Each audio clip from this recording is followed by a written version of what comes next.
Confession time. I'm not a big fan of Sonic games, or Sonic in general, to be honest. I really tried to get into the series, I really did. I used to watch a lot of Sonic on Saturday morning cartoons with my brother, but I was always just kind of waiting for Yu-Gi-Oh! To come on, so... I tried to get into the games because the graphics I thought were really, really cute and I thought it would be fun to run super fast, but Billiam really puts it best. These levels are all about memorization and I did not have patience for that. I felt like I was supposed to be telepathic or something and just magically know when the next obstacle or enemy was going to pop up, when apparently you're supposed to play these levels multiple times to memorize what the sequence is. Ain't nobody got time for that. Still though, I love to watch videos about the Sonic franchise because the fans are so passionate. I love hearing people talk emphatically about the things that they care about, and whatever your thoughts are about the Sonic franchise, their fans are nothing but impassioned about the series. So I tumbled down my yearly rabbit hole that is Sonic, and color me surprised when... The pieces are coming together. This ultimate life form they keep referring to is the Black Hedgehog, and he died, and I'm its copy. A copy of Shadow the Hedgehog. Excuse me, what? Is Venom Snake the Shadow the Hedgehog of MGS? Who is Shadow the Hedgehog? Shadow was created in a lab by combining Black Doom's DNA with Hedgehog DNA in Project Shadow. He's meant to be an extension of Black Doom, and is his only child that actually doesn't subscribe to the same hive mind that the rest of the Black Arms race does. Maybe this is a bit of a stretch, and it honestly does sound a little bit more like Solid Snake's situation with Big Boss than Venom's situation, but it reminded me of Genome Soldiers.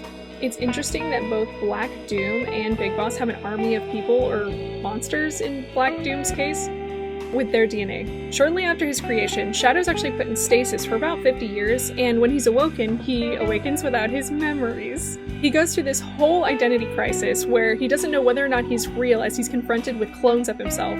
Throughout his journey, he has multiple people tell him they know who he is and why he exists in an attempt to manipulate him into furthering their goals, like gathering the Chaos Emeralds for them, fighting off intruders on their base, etc. Sounds familiar, right?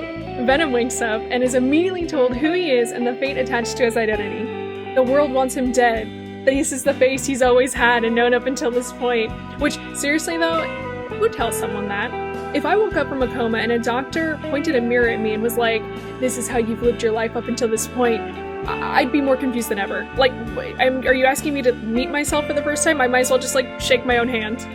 After Venom's escape from the hospital, Ocelot tells him he's Snake, and because he's Snake, he needs to go rescue Cause, Venom's sub-commander. Meow meow, go gather the Chaos Emeralds for me, Venom, since you're Snake and all, and that's what Snake would do for me, meow meow. Side note, hi, I don't play Sonic games and keep forgetting they go a lot harder than their character designs lead on. Why does Shadow have a gun?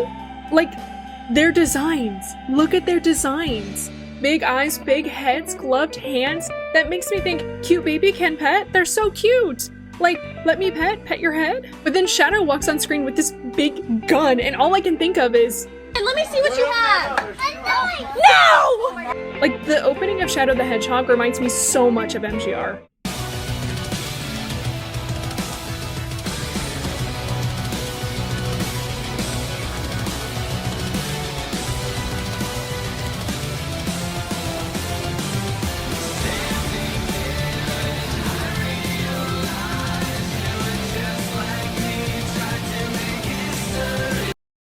Shadow is openly going through a journey to remember who he is and his past while being fed information about who he is by people who are adamant that they spit nothing but facts. You're an android, Shadow. You're meant to gather the Chaos Emeralds for me, Shadow. Whereas Venom isn't consciously aware he isn't who he's been told he is. Everything is just under the surface for him. Tell me what to do, Cause. Tell me like you used to. And being prompted to recite his line by Cause. Magic words, boss. I've been waiting 9 years to hear them. Kept you waiting, huh? Come on. Say it for old time's sake. Kept you waiting, huh? It's really you, Snake. As Venom navigates how to fulfill his role as Big Boss and who he is inside of that identity. When Shadow accepts that he's a clone android, he wants to surpass the original, whereas Venom Snake actually just accepts his identity as Big Boss and wants to live within that. Also, why doesn't Shadow just go get an X-ray or an ultrasound or something to prove to himself that he's got guts on the inside, not nuts and bolts? His whole crisis could have been avoided if he just went and saw a doctor. There was this video I saw a long time ago, or maybe it was an article that I read, I can't remember, but it talked about the human obsession with dark versions of ourselves and the darkness within. Most scenarios, whether it be gaming or movies or really anything books, the protagonist actually faces off against the shadow versions of themselves, and they're meant to learn some kind of a lesson in the process. Clones or dark versions of characters usually mimic the character they're based on in almost every way, boasting a similar moveset usually, and even design, though usually they take that design to a darker place. Shadow is black and red instead of the flamboyant blue Sonic is, and Venom Snake has a literal demon horn sticking out of his head that gets longer and sharper the more that you kill. In the Sonic franchise, and in MGS, we're given an opportunity to play as our Shadow and get to know their backstories and motivations on a more intimate level. Both deal with the crisis of identity and whether or not the self is a slave to one's memories, whether those are real or planted. So, is Venom the Shadow the Hedgehog of MGS5? Well, it's on the internet now, so it must be true, right? Both battle with potentially being a clone, and both grapple with who they are within that identity. So yeah, I mean, Venom Snake's the Shadow the Hedgehog of MGS. Okay, no.